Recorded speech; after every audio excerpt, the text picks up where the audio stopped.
You know, the Minnesota Department of Health is reporting the highest number of whooping coughing cases in more than a decade now. Yeah, take a look at this data that we have here. This is from the Department of Health. From just this month, hundreds of confirmed or probable cases, with the most impacted age group being teenagers in this. So we asked Dr. Judy Wiltsey from Health Partners to stop by and explain a little bit more about this. It's nice to see you again. Thank you. Whooping cough. Yeah. What, pertussis. Yeah. Same name. Tell us what whooping cough is. I always think of it as being associated with kids. Right, yeah. So I think we think about it being associated with kids because of all the vaccines, right? Yep. But so pertussis is a bacteria that mainly affects the lungs. It's spread when we cough and droplets come out, and if you touch a surface that has those and, then lick your fingers after eating or whatever, you can pick it up. It's pretty contagious. And it tends to be a pretty bad cough. So it tends to last more than a year, more than a week. And really this episodic cough. So I'm cough, cough, cough, cough, cough, cough, cough, cough, cough, cough. Is it like a wet cough, a dry cough? Can it be either? Yeah, so it's usually more of a dry cough because it's like I cough, cough, cough. I can't catch my breath. Sometimes people will throw up, or the classical is your cough, cough, cough, and then so that whereas the name whooping cough comes from. Are there times that it gets better, worse? If you've had the cough for a week and it just persists, when's it worse? Yeah, so usually nighttime or waking up in the morning, it tends to be worse. But you can still see those episodes throughout the day.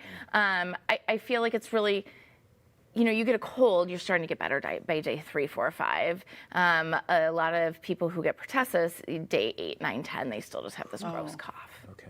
So what are the symptoms that you're looking for? Can you tell early on? Is it the fact that you're not getting better early, the fact that it's lingering, kind of the main one? It's really actually hard to diagnose in those first few days, right? Often the diagnosis is made after somebody's been sick for a week because they're not getting better and they're having those episodes of coughing, and they tend to get worse the further into you get. To me, it always seems like this comes with really small children, but teenagers, we were talking about this being affecting them.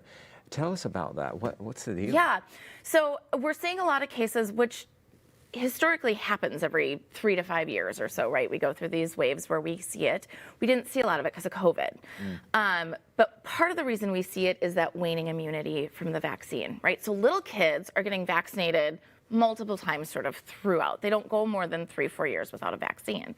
Well, then you don't get a booster until 11. So then 14, 15, 16, that sort of immunity pertussis has gone down quite a bit. Interesting. All right, so what do you do if you think you have it? Is there anything you can do at home? Do you need a prescription medication to clear it out? So a lot of things you'll hear me say, just stay at home. But if you think you have pertussis, there's a test to test for it, and there's an antibiotic treatment for it. So this is one thing, go get tested, get treated. You're able to pass the bacteria onto people for about 3 weeks after you get sick with it, unless you've been treated with 5 days of antibiotics. So it's not a bad idea to get treated. Well, especially with the holidays and all the family gatherings all and the friends. hugs. You don't want to take that into someone else's house. Right. If you've been on it for a week, 5 days, something like that, are you still contagious at that point? 5 days of antibiotics, which is the typical course of antibiotics, and you are not contagious anymore. Or if you've hit that 3-week. Or they still just want you to stay home because they don't want you coughing all over. And I'm thinking, as far as preventing it, I mean, it's just washing your hands, covering your cough, not putting your hands in your face, eyes, mouth, all the same things sort of we hear, typical, right? everything.